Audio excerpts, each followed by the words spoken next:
Hello, good morning students. Welcome to my class. Today we are going to study bending of beams. Elasticity ഒരു ആപ്ലിക്കേഷനാണ് bending of beams.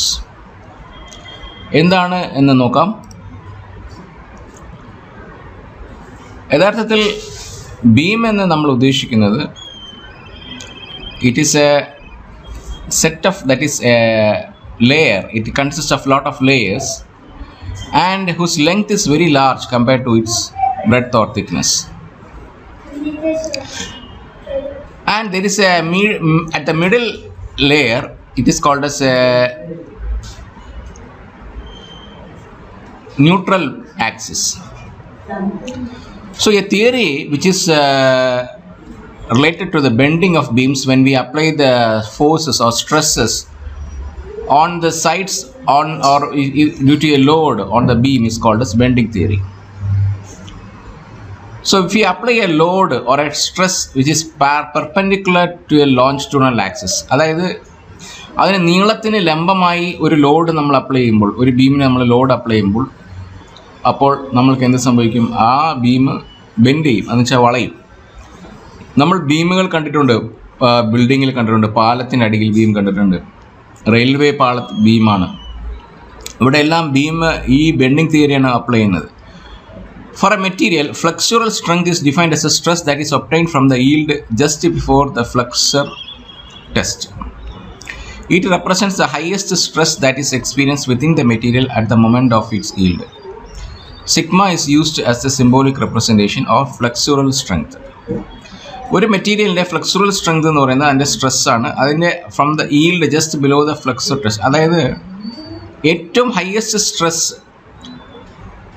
അത് bend ചെയ്യുന്ന സമയത്തുള്ള maximum stress, അതിന് withstand ചെയ്യാൻ പറ്റുന്ന stress, അതിനെ ഫ്ലെക്സുറബിൾ സ്ട്രെങ്ത് സിഗ്മ എന്ന് നമ്മൾ വിളിക്കും. ഇനി അടുത്തതായി ബെൻഡിങ് ഇക്വേഷൻ ഡിറൈവ് ചെയ്യാൻ പോവുകയാണ്. അതിന് ആദ്യമേ കുറച്ച് അസംഷൻസ് ഉണ്ട്. The beam is used straight with a constant cross section. നമ്മളിപ്പോൾ അസ്യൂം ചെയ്ത ബീം എന്ന് പറയുന്നത് സ്ട്രേറ്റ് ലോഞ്ചിറ്റ്യൂണൽ ബീമാണ്. അതിൻ്റെ ക്രോസ് സെക്ഷൻ കോൺസ്റ്റൻ്റ് ആണ്. അത് ക്രോസ് സെക്ഷൻ റെക്റ്റാങ്കിൾ ആയിരിക്കാം, ക്രോസ് സർക്കിൾ ആയിരിക്കാം. The beam used is of homogeneous material with a symmetric longitudinal plain.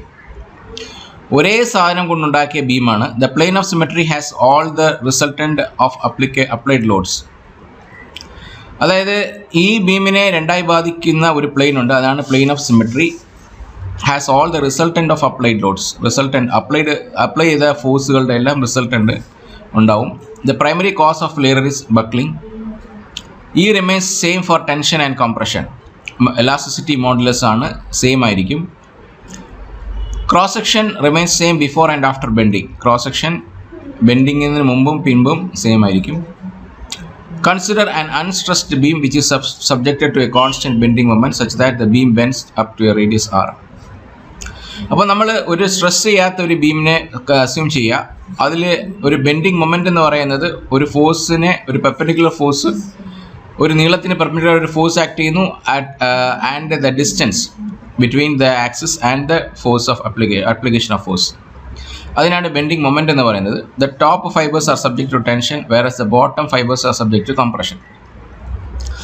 അപ്പോൾ ആ ബീമിൻ്റെ മുകളിലത്തെ എലമെൻറ്റ്സ്, അതായത് ഫൈബേഴ്സ്, അതായത് അതിൻ്റെ ലേയേഴ്സ് നമ്മൾക്ക് പറയാം. അതായത് ഒരു ബീമിനെ പല ലെയറുകളായി നമ്മൾ വിചാരിക്കാം. ആ ലെയറുകളിലെ മുകളിലത്തെ ലേയേഴ്സ് അതെന്ത് ചെയ്യുന്നു വെച്ച് കഴിഞ്ഞാൽ ടെൻഷൻ എന്ന് വെച്ചാൽ വേറൊരു ഭാഷയിൽ പറഞ്ഞാൽ ആ മുകളിലത്തെ ലേയേഴ്സ് നീളം കൂടുന്നതായി കാണാൻ സാധിക്കും. Whereas the bottom fibers are subjected to compression. അപ്പോൾ ബെൻഡിങ് ന്യൂട്രൽ ആക്സിസിന് താഴെയുള്ള ഫൈബേഴ്സ് അല്ലെങ്കിൽ ലേയേഴ്സ് അതിൻ്റെ നീളം കുറയുന്നതായി, കംപ്രസ് ചെയ്ത് അതിൻ്റെ നീളം കുറയുന്നതായിട്ട് കാണാം. ഈ ന്യൂട്രൽ ആക്സിസ് എന്ന് പറയുന്നതാണ് ഇവിടെ സീറോ, സ്ട്രെസ് സീറോ ആണ്. അവിടെ ബെൻഡിങ്ങും ഇല്ല, എലാങ്ങേഷനും ഇല്ല, അതുപോലെ തന്നെ കംപ്രഷനും ഇല്ല, ബെൻഡിങ്ങും ഇല്ല. നമ്മൾ ഈ പടത്തിൽ കാണാൻ സാധിക്കുന്നു. സി ഡി എന്ന് പറയുന്നത് ന്യൂട്രൽ സർഫസ് ആണ്. എ ബി എന്ന് പറയുന്നത് ഒരു ജനറൽ ലെയർ ആണ്. അപ്പോൾ ബെൻഡ് ചെയ്യുമ്പോൾ എന്ത് സംഭവിക്കുന്നു? A B B dash B dash ആയി മാറുന്നു, സി ഡാഷ് ഡി ഡാഷ് ആയിട്ട് മാറുന്നു. അപ്പോൾ ഒരു ആംഗിൾ ക്രിയേറ്റ് ആവുന്നു. ആ ആംഗിൾ കർവേച്ചർ ആയതുകൊണ്ട് ഒരു ആംഗിൾ ക്രിയേറ്റ് ആവുന്നു. അപ്പോൾ ആ ആംഗിൾ തീറ്റ എന്ന് നമ്മൾ വിളിക്കുന്നു. അപ്പോൾ ഒരു ആർക്ക് ഉണ്ടെങ്കിൽ ആ ആർക്കിൻ്റെ ലെങ്ത് എന്ന് പറയുന്നത് റേഡിയസ് ഇൻറ്റു തീറ്റ. ആ അനുസരിച്ച് C dash D dash minus C D എന്ന് പറയുന്ന നമ്മൾ സ്ട്രെയിറ്റിനെ സംബന്ധിച്ച് പറഞ്ഞാൽ A dash B dash minus C dash D dash by C dash D dash A dash B dash minus A B by A B, അതാണ് ആ strain. അപ്പോൾ ആ സ്ട്രെയിൻ തന്നെ നമ്മൾ ഇങ്ങനെ എഴുതാം, A dash B dash minus C dash, കാരണം C ഡിയും ഡി ഡാഷും ഒന്ന് തന്നെ ആയതുകൊണ്ട്. അപ്പോൾ ആ ഇക്വേഷൻ ഉപയോഗിക്കാം. Arc length is radius into theta, R plus Y theta minus R theta by R theta, അവസാനം വൈ ബൈ ആർ എന്ന് കിട്ടും. അപ്പോൾ വൈ ബൈ ആർ എന്ന് കിട്ടിയാൽ അതിൽ നമുക്ക് മനസ്സിലാവും sigma by is equal to Y by R. അപ്പോൾ ഇവിടെ സ്ട്രെയിൻ ആണ് നമ്മളിപ്പോൾ കാൽക്കുലേറ്റ് ചെയ്തത്. അപ്പോൾ സ്ട്രെയിൻ എന്ന് പറയുന്നത് വൈ ബൈ ആർ ആണ്. അപ്പോൾ സ്ട്രെസ് ബൈ സ്ട്രെയിൻ അപ്പോൾ ഈസ് യങ്സ് മോഡുലസ്. അപ്പോൾ ഇ എന്ന് പറയുന്നത് യങ്സ് മോഡുലസ് ആണ്. അപ്പോൾ ഇ എന്ന് പറയുന്നത് യങ്സ് മോഡുലസിൻ്റെ ഡെഫിനിഷൻ എന്താണ്? Stress by strain. So stress by Young's modulus is strain. So sigma is a stress sigma ആണ്. യങ്സ് മോഡുലസ് കൊണ്ട് ഡിവൈഡ് ചെയ്താൽ നമുക്ക് സ്ട്രെയിൻ കിട്ടും. അപ്പോൾ stress by strain sigma by വൈനെ ഇ ബൈ ആർ എന്ന് വിളിക്കാം. അപ്പോൾ നമ്മളൊരു ചെറിയ ക്രോസ് സെക്ഷൻ ഏരിയ അസ്യൂം ചെയ്യുന്നു. അതിൻ്റെ വിഡ്ത്ത് ഡി വൈ ആണ് അറ്റ് എ ഡിസ്റ്റൻസ് വൈ. അപ്പോൾ അവിടുത്തെ സ്ട്രെസ് എന്ന് പറയുന്നത് E by R into Y. കാരണം ഇ ബൈ ആർ എന്ന് പറയുന്നത് നമ്മളിപ്പോൾ മുമ്പ് കാൽക്കുലേറ്റ് ചെയ്ത എന്താണ് സിഗ്മ ബൈ വൈ, അതായത് പെർ യൂണിറ്റ് സ്ട്രെസ് എന്ന് പറയുന്നത് ഇ ബൈ ആർ ആണ്. അപ്പോൾ വൈ ഡിസ്റ്റൻസിന് ആവശ്യമായ സ്ട്രെസ് എന്തായിരിക്കും? E by R into Y ആയിരിക്കും. ഇപ്പോൾ സ്ട്രെസ്സിനെ നമ്മൾ ഏരിയ കൊണ്ട് മൾട്ടിപ്ലൈ ചെയ്താൽ അതിന് ഫോഴ്സ് കിട്ടും. അപ്പോൾ സിഗ്മ സ്ട്രെസ് ആണെങ്കിൽ സിഗ്മ ഇൻറ്റു ഡെൽറ്റ എ എന്ന് പറയുന്നത് ഏരിയ ആണ്. അപ്പോൾ സ്ട്രെസ്സിനെ ഏരിയ കൊണ്ട് മൾട്ടിപ്ലൈ ചെയ്താൽ ഫോഴ്സ് കിട്ടും. ഇനി എഫ് ഇൻറ്റു വൈ. അപ്പോൾ ഇനി അടുത്ത് നോക്കിയാൽ ഈ സിഗ്മയുടെ വാല്യൂ എന്താണ്? ഇ ബൈ ആർ വൈ ആണ് സിഗ്മ. അപ്പോൾ ഡെൽറ്റ വൈ അവിടെ തന്നെ ഉണ്ട്.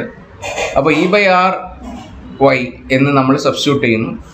അപ്പോൾ അവസാനം ആ അടുത്ത മൂന്നാമത്തെ വരിയിൽ നോക്കാം, എഫ് ഇൻറ്റു വൈനെ നമ്മൾ രണ്ട് സൈഡിൽ മൾട്ടിപ്ലൈ ചെയ്യുന്നു. എഫ് ഇൻറ്റു വൈ എന്ന് പറയുന്നത് മൊമെൻ്റ് ആണ്, കാരണം ഫോഴ്സ് ഇൻറ്റു ഡിസ്റ്റൻസ് എന്ന് പറയുന്നത് മൊമെൻ്റ് ആണല്ലോ.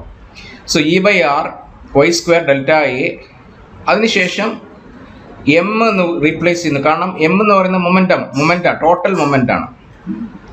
മൊമെൻ്റോ അല്ല, total moment M is equal to sigma E by R Y square total Y square delta A.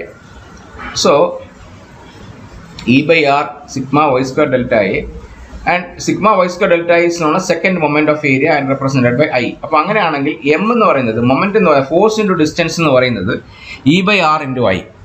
ഇതിനെയാണ് ഇക്വേഷൻ 2 എന്ന് പറയുന്നത്. മുകളിലത്തേത് സിഗ്മ സ്ട്രെസ് ഓഫ് ഡിസ്റ്റൻസ് വൈസിനെ ഇക്വേഷൻ 1 എന്ന് പറയും. ആ ഇക്വേഷൻ 1 ഉം 2 നിന്ന് നമുക്ക് മനസ്സിലാക്കാം E by R is equal to sigma by Y from equation 1. രണ്ടാമത്തെ ഇക്വേഷൻ ഇ ബൈ ആർ എന്ന് പറയുന്നത് എം ബൈ ഐ ആണ്. അപ്പോൾ sigma by Y is equal to M by I. അതിനെ ഇ ബൈ ആർ എന്ന് വിളിക്കാം. ഇതിനെയാണ് നമ്മൾ ബെൻഡിങ് തിയറി ഇക്വേഷൻ എന്ന് പറയുന്നത്. ഇതോടുകൂടി നമ്മൾ ഇന്നത്തെ ക്ലാസ് അവസാനിപ്പിക്കും. Thank you.